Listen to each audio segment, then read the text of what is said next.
नमस्कार, मी प्रतिभा मॅम. आणि सगळ्यात आधी सॉरी, मला खूप लेट झाला व्हिडिओ अपलोड करायला. काही पर्सनल इश्यूज होते, त्यामुळे मी व्हिडिओ अपलोड केला नाही. तर आपण जसं बघतोय की आपण ग्रामरची सिरीज चालू केली आहे, बोर्ड एक्झामची सिरीज चालू केली आहे. तर मग आता आपण बघत आहोत इंग्लिश ग्रामरचा पॅटर्न बघतोय. इंग्लिशचं पेपर जर आपण बघितलं, ग्रामर सेक्शन जो असतो पहिला सेक्शन तो 10 मार्कासाठी असतो. दुसरा सेक्शन असतो पॅसेजेस, तो 20 मार्कासाठी असतो. म्हणजे सेक्शन ए मध्ये 10 मार्काचे आणि सेक्शन बी 10 मार्काचे. त्याच्यानंतर तिसरं जे आपण बघितलं पोएट्री सेक्शन, तो सुद्धा 10 मार्काचे असतात. आता इथे जे पोएट्रीज असतात ते सुद्धा पेपर आपल्या टेक्स्टबुक मधलेच असतात आणि पॅसेजेस जे आहेत ते सुद्धा पुस्तकामधलेच असतात. बहुतेकदा तुम्हाला जर पॅसेजेसचा अभ्यास आणि पोएट्री सेक्शनचा अभ्यास करायचा आहे तर तुम्ही कसं करा, आपल्या ज्या टेक्स्टबुक मधल्या म्हणजे कविता असतात त्यांचा अभ्यास करा आणि पॅसेज सोडवायचे जर तुम्हाला करायचं असेल तर त्याच्यामध्ये सुद्धा तुम्ही ना आपल्या लास्ट इयरचे जे 5 to 6 years previous question papers असतात त्याच्यातल्या पॅसेजेसचा अभ्यास करा. पोएट्री सेक्शन पण त्याच्यातलाच अभ्यास घ्या. त्याच्यानंतर जर रॅपिड रिडिंग आता हे आपण इंग्लिश मिडियमचं बघतोय. इंग्लिश मिडियमचा जो क्वेश्चन पेपर सेट असतो तो बघतोय. तर रॅपिड रिडिंग म्हणजे काय असतं? रॅपिड रिडिंग म्हणजे आपल्या पूर्ण टेक्स्टबुकमधून कुठल्या तरी शेवटचे जे चॅप्टर्स असतात, रॅपिड रिडिंग जे मोठे चॅप्टर्स असतात त्याच्यातून एक पॅसेज घेतला जातो आणि ती पॅसेजची ऍक्टिव्हिटी सॉल्व्ह केली जाते.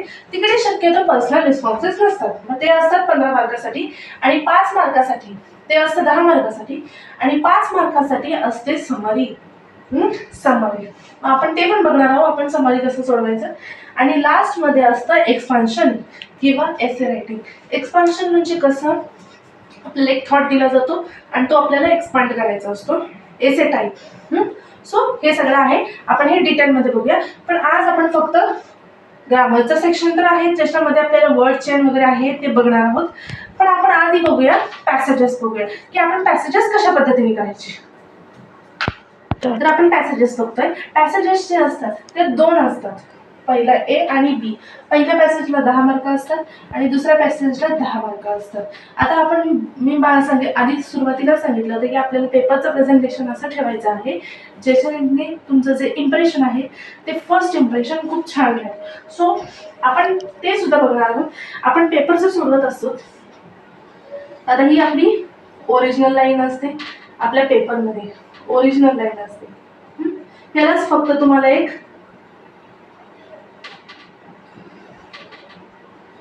रेष ओढायची याला आणि इथे सुद्धा तुम्हाला एक रेष ओढायची. ही रेष कशासाठी, इथे मिडलची एक रेष ओढायची तुम्हाला. मिडलची रेष कशासाठी, तुम्हाला ते क्वेश्चन आणि जो सब क्वेश्चन असेल तो वेगळा वेगळा ठेवायचा आहे. आणि इथे लाईन का बरं ओढायची आहे तुम्हाला या साईडची शेवटची, कारण तुमचे जे वर्ड्स आहेत त्या साईडला जाऊ नये. आता फॉर एक्झाम्पल आता पेपर कसा सोडवायचा ते सांगतो.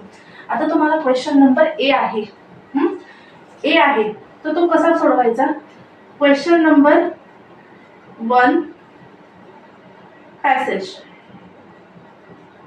असं जर तुम्ही लिहिलं तर या कॉलम मध्ये तुम्ही लिहा ए, या कॉलम मध्ये तुम्ही लिहा ए आणि इकडे 1 2 3 4 अशा पद्धतीने आन्सर स्टार्ट करा.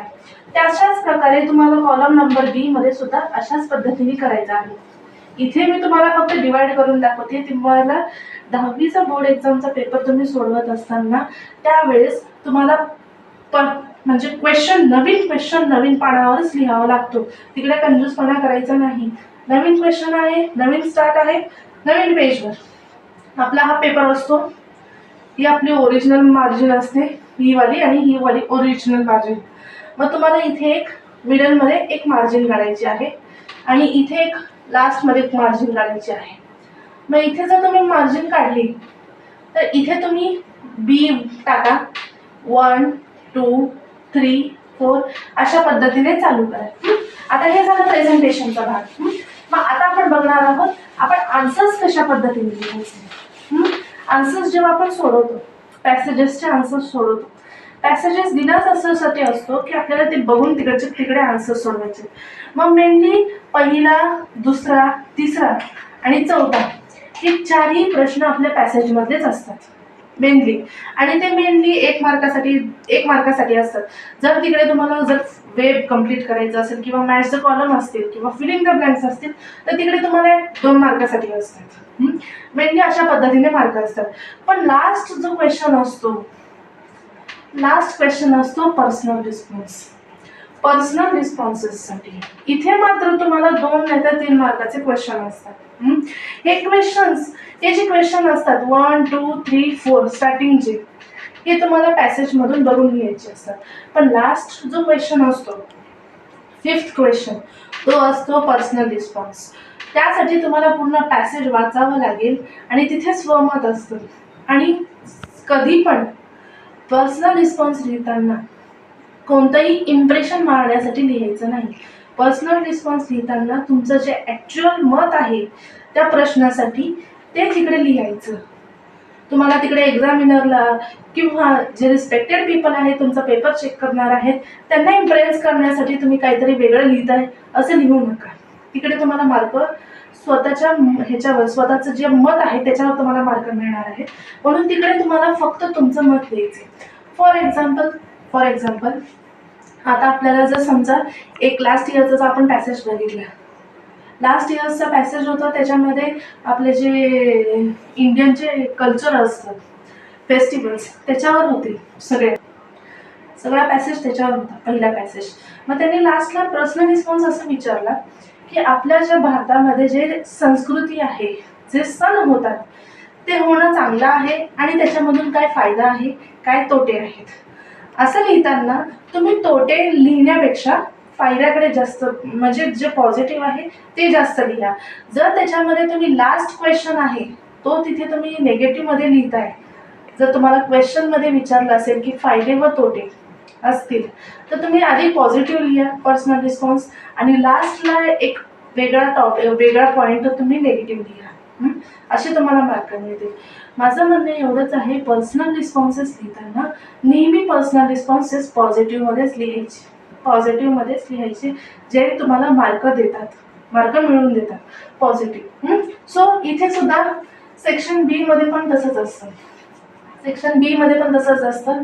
पहिला प्रश्न, दुसरा प्रश्न, तिसरा प्रश्न, चौथा प्रश्न हा पॅसेजमधून बघितला जातो, सोडवला जातो. आणि लास्ट जो क्वेश्चन असतो तो असतो पर्सनल रिस्पॉन्सेस. तो मात्र स्वतःच्या मनाने लिहायचा असतो. आता फॉर एक्झाम्पल आपण जर बघितलं, पॅसेज जर दिला तुम्हाला, पावसाळ्यावर जर पॅसेज दिला, पावसाळ्यावर जर पूर्ण पॅसेज दिला, तुम्ही पूर्ण पॅसेज सोडवताय आणि तिकडे खाली जर स्वमत असेल की पावसाळ्यामध्ये तुम्ही काय करता, मग तुमचं ह्याच्यावर आन्सर काय असेल? कॉमनली मुलांचा आन्सर काय असेल की आम्ही पाण्याच्या जे कागदाच्या बोट्स असतो ते आम्ही खेळतो, पाण्यामध्ये खेळतो, पावसामध्ये भिजतो, हे एक कॉमन आन्सर आहे. पण तुमचं जे मेन आन्सर आहे, जे तुम्ही स्वतः करता ते तिकडे लिहायचं आहे, ते असतं आपलं पर्सनल रिस्पॉन्सेस.